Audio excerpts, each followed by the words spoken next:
Bonjour, chers auditeurs, chères auditrices, je viens vous parler de cette fête qui vient de passer, la Pentecôte. C'est un mot qui, pour moi, exprime aussi un paradoxe, pente et côte. Alors, je voudrais vous citer un verset de la Bible dans Jean 3, au verset 13. Et personne n'est monté au ciel, sinon celui qui est descendu du ciel, le Fils de l'homme, qui est dans le ciel. Le Fils de l'homme, c'est un titre que Jésus-Christ a pris quand il était sur cette terre.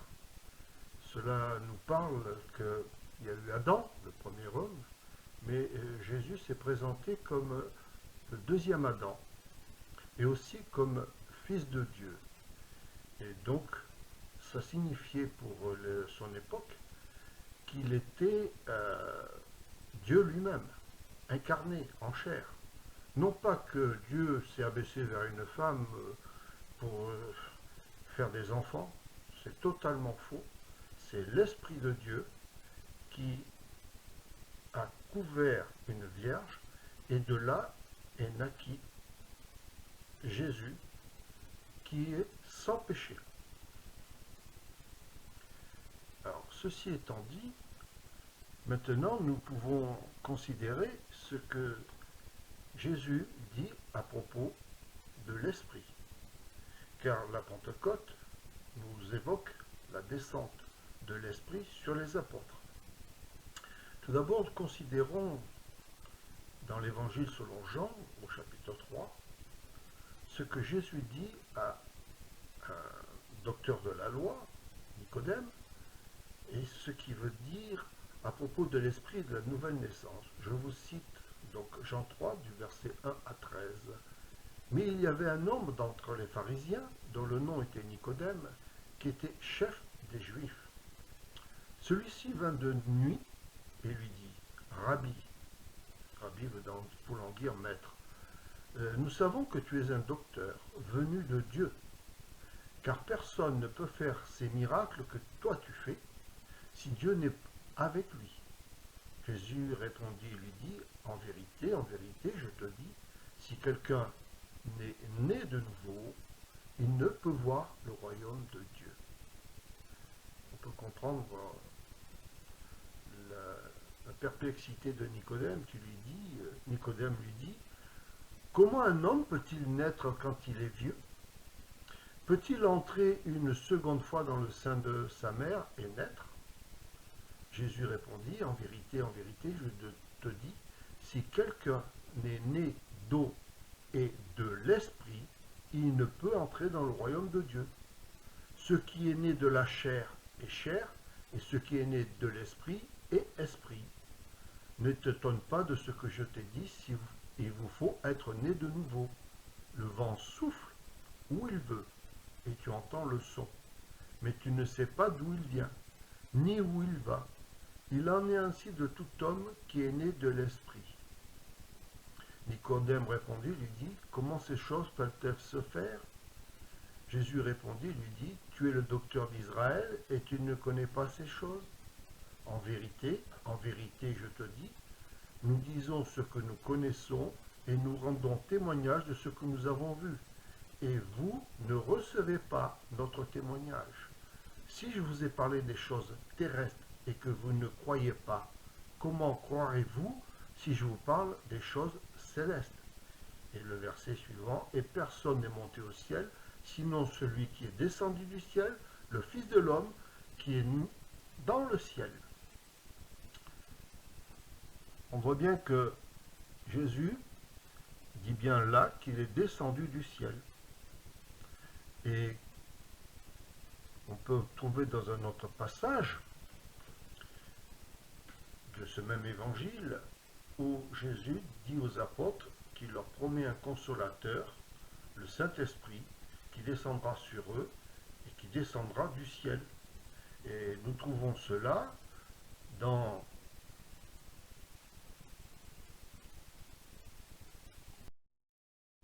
ce même évangile de Jean. Alors je vous ferai un petit rappel qu'on peut trouver dans le livre de la Genèse au chapitre 2, verset 7. Et l'Éternel Dieu forma l'homme, poussière du sol, et souffla dans ses narines une respiration de vie, et l'homme devint une âme vivante. C'est là qu'il faut l'intervention du souffle divin pour que l'homme devienne une âme vivante, c'est-à-dire qu'il est vivifié.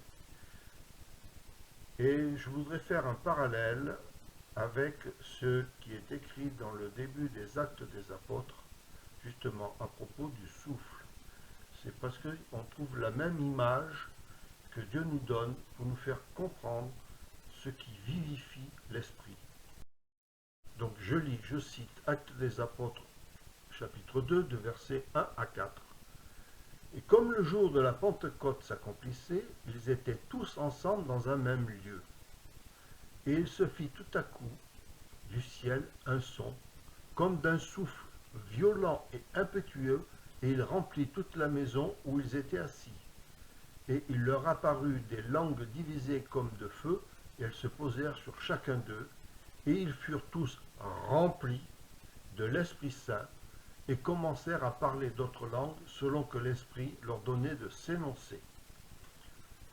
C'est un spectacle pour moi qui est merveilleux, parce que à Babel, les langues, les hommes n'arrivaient plus à se comprendre, et il y a eu une confusion, et ils se sont séparés, dispersés sur la face de la terre.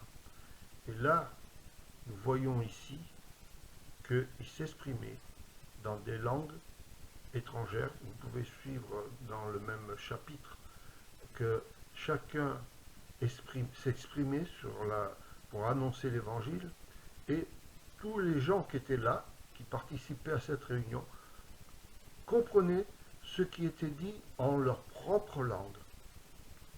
Quel miracle merveilleux!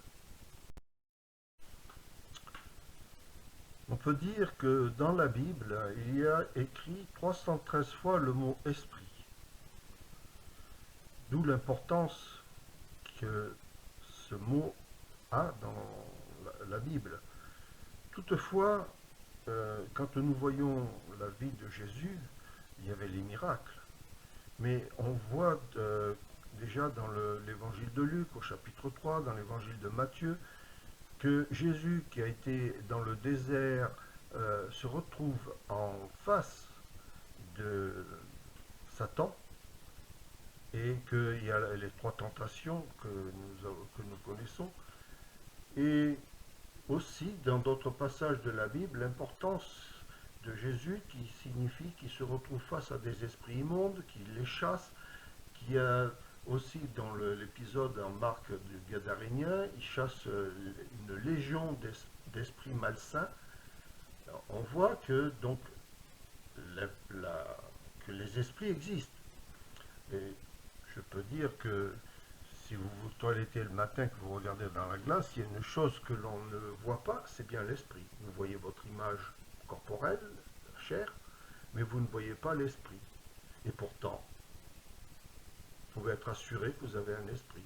Et que ce n'est pas simplement, comment dire, quelque chose de chimique, mais que c'est une chose qui a une existence. Et c'est important. Car votre esprit, c'est lui qui ne meurt pas, comme votre âme. C'est lui, je vais vous citer un autre passage biblique, dans Ecclésiaste, et comme la poussière retourne à la terre, comme elle y avait été, et que l'esprit retourne à Dieu qui l'a donné. Alors, dans ce retour à Dieu, si votre esprit n'a pas été vivifié par le Saint-Esprit, c'est-à-dire qu'il n'a pas été vivifié en communion avec Dieu, en communion avec Jésus, vous êtes assuré, ce qu'on appelle dans la Bible la deuxième mort, c'est l'esprit qui est mort. C'est l'esprit qui est séparé pour l'éternité de la jouissance d'être avec Dieu. Dans la Genèse, l'homme et la femme étaient en relation avec Dieu. Et quand l'homme et la femme ont choisi de manger le fruit de l'arbre de la connaissance du bien et du mal plutôt que de l'arbre de vie, ils ont perdu cette relation. Il faut attendre, dans ce même livre de la Genèse, après le chapitre 3, il faut attendre qu'il y ait Enoch, la naissance d'Enoch, pour qu'on invoque le nom de l'Éternel. Ça veut dire qu'il a fallu un certain temps pour qu'on cherche à se remettre en relation avec Dieu. Alors on peut parler du paradis. Beaucoup de gens évoquent le paradis comme d'un lieu de charme, un lieu de plaisir. Il y a même des personnes qui pensent qu'il y a des 70 vierges ou plus. Je ne suis pas très au courant là-dessus. Mais ce dont je peux vous être certain, c'est que nulle chair n'entrera dans le royaume de Dieu. Je vais vous citer un autre passage biblique. 1 Corinthiens 15, verset 50. Or je dis ceci, frères, que la chair et le sang ne peuvent pas hériter du royaume de Dieu, et que la corruption non plus n'hérite pas de l'incorruptibilité.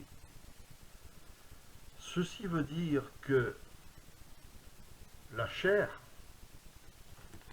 ne peut pas bénéficier d'entrer dans la maison de Dieu.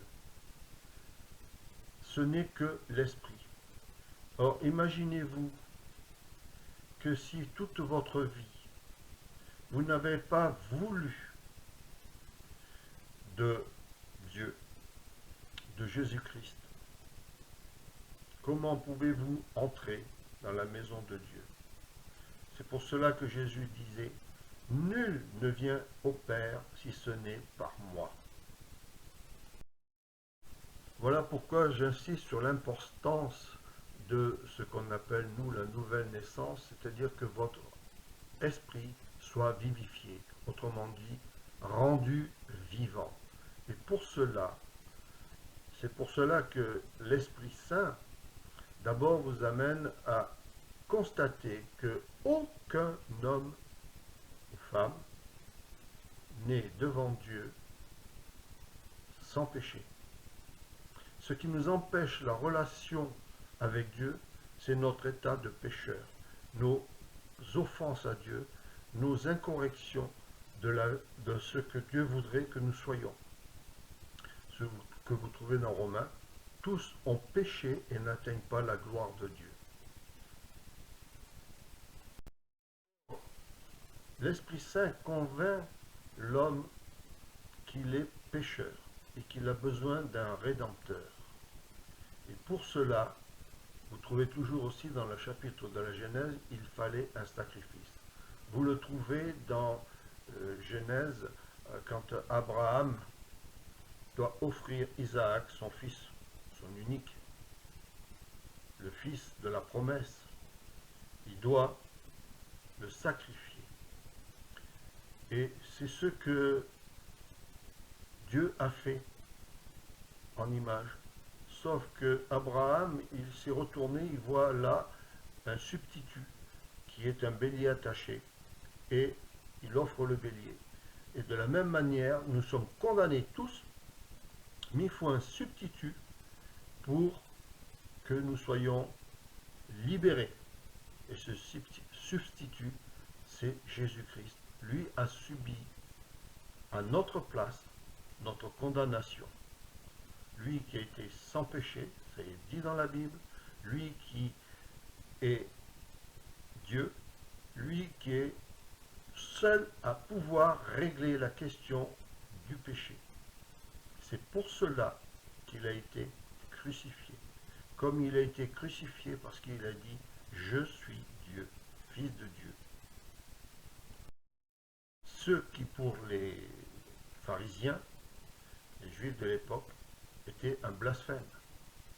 Mais ils n'avaient pas compris de la réalité de celui qu'ils avaient en face d'eux. Car qui pouvait chasser les démons sinon Dieu? Qui pouvait guérir les lépreux sinon Dieu?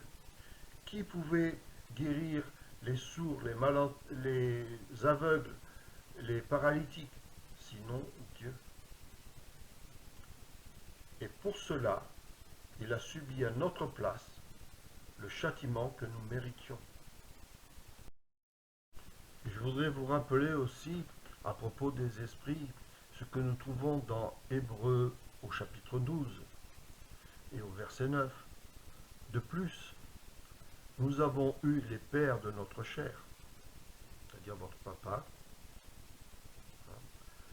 pour nous discipliner. Et nous les avons respectés. Ne serons-nous pas beaucoup plutôt soumis au Père des esprits et nous vivrons? Le Père des esprits, c'est Dieu lui-même. Ce que m'amène à rappeler que ce que nous trouvons dans Ecclésiaste, l'esprit se retourne à Dieu qui l'a donné. Nous trouvons aussi dans le livre de Job, au chapitre 12, verset 9, qui d'entre tous ceux-ci ne sait pas que la main de l'Éternel a fait cela, lui dans la main duquel est l'âme de tout être vivant et l'esprit de toute chair d'homme. Et je me plais à rappeler que dans la lecture de la parole de Dieu, qui est la Bible, on trouve aussi à l'épître des Hébreux et au chapitre 4, au verset 12, ceci. Car la parole de Dieu est vivante et opérante et plus pénétrante qu'aucune épée à deux tranchants et atteignant jusqu'à la division de l'âme et de l'esprit, des jointures et des moelles, et elle discerne les pensées et les intentions du cœur.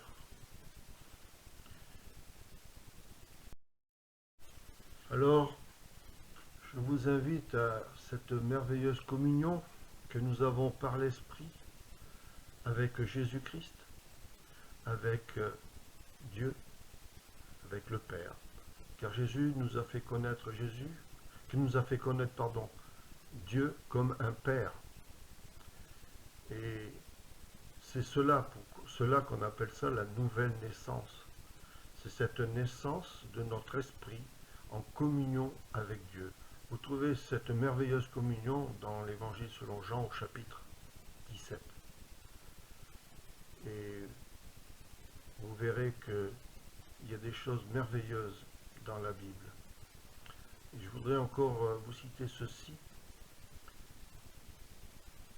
Dans Romains 8, au verset 11, « Et si l'Esprit de celui qui a ressuscité Jésus d'entre les morts habite en vous, celui qui a ressuscité le Christ d'entre les morts vivifiera vos corps mortels aussi à cause de l'Esprit qui habite en vous. » L'Esprit qui habite en nous, c'est l'Esprit Saint.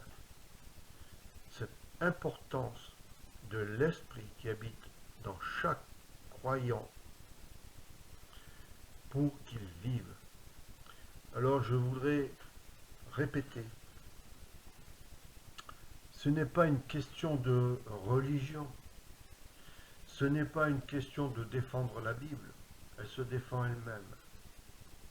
Mais n'ayez pas peur, ouvrez le livre et les choses qui vous sont dites, c'est la parole de Dieu. Oui, 66 livres, 40 auteurs différents, mais tous vous emmènent à un seul endroit, à Jésus-Christ, par l'Esprit Saint. Alors, ouvrez ce livre, c'est important.